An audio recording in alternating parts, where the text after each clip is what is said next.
Welcome back, folks, to another tutorial in our dungeon mechanics. Today, we're going to take a look at how we can create this enemy AI. It's going to be a very simple enemy AI. We're going to use a little bit of the blackboard, but not too much, nothing too crazy, and generate this AI which will run around, chase player, do some damage to it, and then, when it dies, it gives XP or level to the player and do some power-up drops as well. And also, we're going to generate a lot other dungeon mechanics using this AI as well. So, without any delay, let's get started. Let's go to our content drawer, and in our dungeon mechanics folder, we're going to create a new folder and name it enemies. Inside of this enemies folder, we're going to right click and go to our blueprint class, and we're going to select character. Now, the character is the type of pawn that has the ability to walk around, and this is what we want. So we're going to select our character and name it BP underscore enemy underscore base.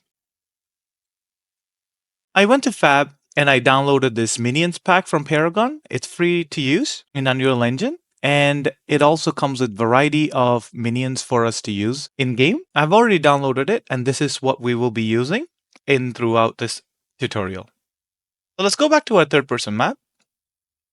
In our enemy base, we're going to open it up, and we're going to first set our skeletal mesh. Now, for the purpose of this tutorial, in our Paragon Minions character folder, buff white meshes, this buff white skeletal mesh. This is what we will be using as our skeletal mesh for our enemy base.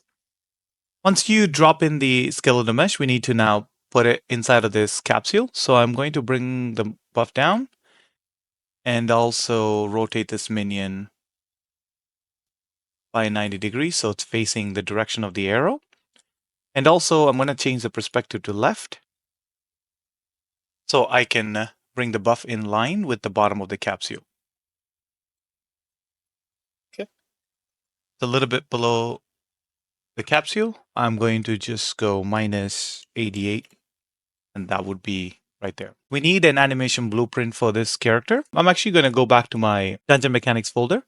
Inside of the enemies, I'm going to right click and go to animation and then select animation blueprint. It will ask you which skeleton do you want to use for this. Now, this buff character, if I cancel this for a second so I can show you, if I select this browse icon, it'll take me to the buff. And if I double click on the buff, it will open up the actual buff character.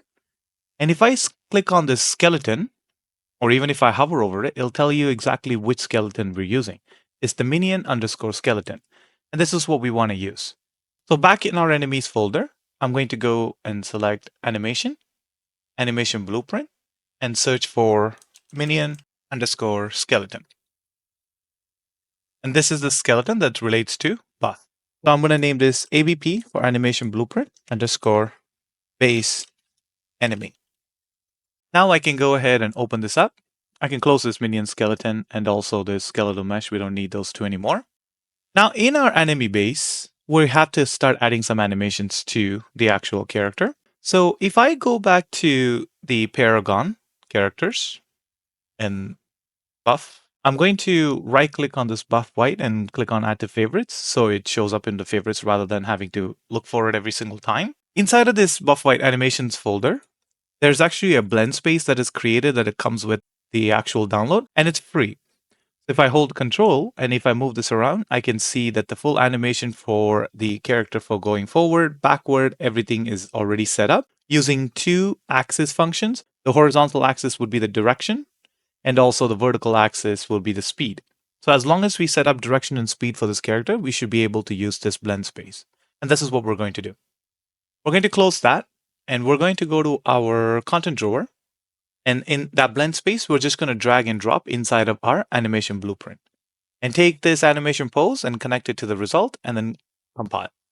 And now you notice immediately the character is now idle. And if I go to my BP enemy base, in this Anim class, I'm going to go and search for ABP underscore base enemy.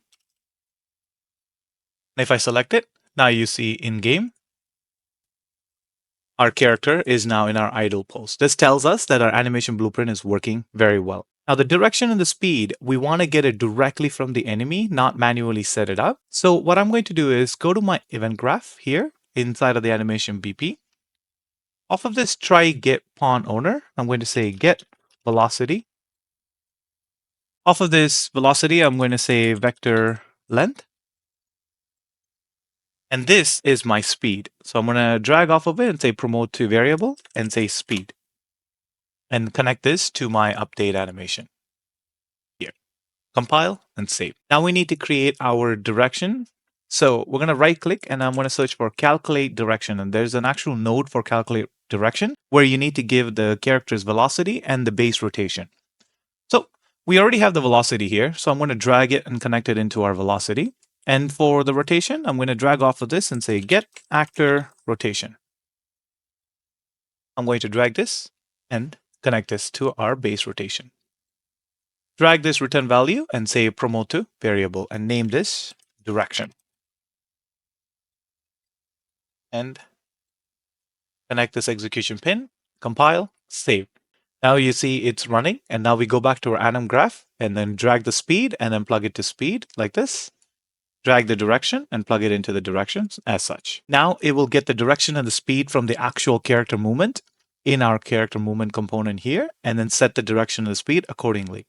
One thing that we want to do is take a look at its max walk speed. It's 600. Now the player speed and the this character speed is exactly the same. You can choose to edit it. And one other thing that we want to do is to search for rotation. While selecting the character movement, we want to search for rotation and then select orient rotation to movement. Select BP enemy base and search for use controller rotation. Yeah, we want to disable that. And then now we compile, save. And that's for our base enemy creation. Now we're going to test this by going back to our character inside of our enemies. I'm going to drag this BP enemy base in front of the player and just put it right there. And one more thing that we do want to add is a volume named nav mesh bounce volume. This allows the enemies or AI to be able to move around the game freely. So what we want to do is we want to make sure that it is actually in the ground, just like that. And then we're also going to just stretch this out far so we have all the room to play with the enemy. And now if we press P in our keyboard, you'll see this green spot indicating where the enemy can go. And you can extend this more as you need and it will update. And I'm going to raise this up and so that that area gets covered as well. And it looks pretty good. Back to our BP enemy base, I'm going to create a simple function to check to see if the character is playing well.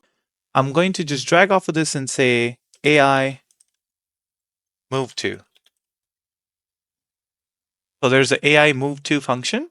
And off of the pawn, I'll say self, and then there'll be a get a reference to self.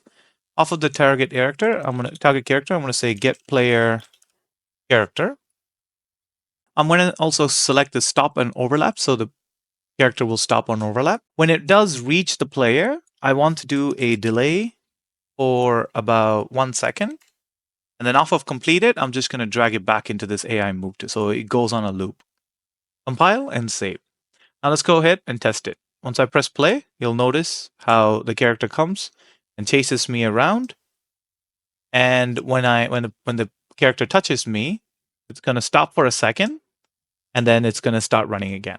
And you can update its speed as you wish. You can make it faster than the player and such. And one thing you notice is that if I move around with the camera, you notice that it's clipping through the enemy character. So we can fix that very simple. In our capsule component for our enemy base, you can just search for collision.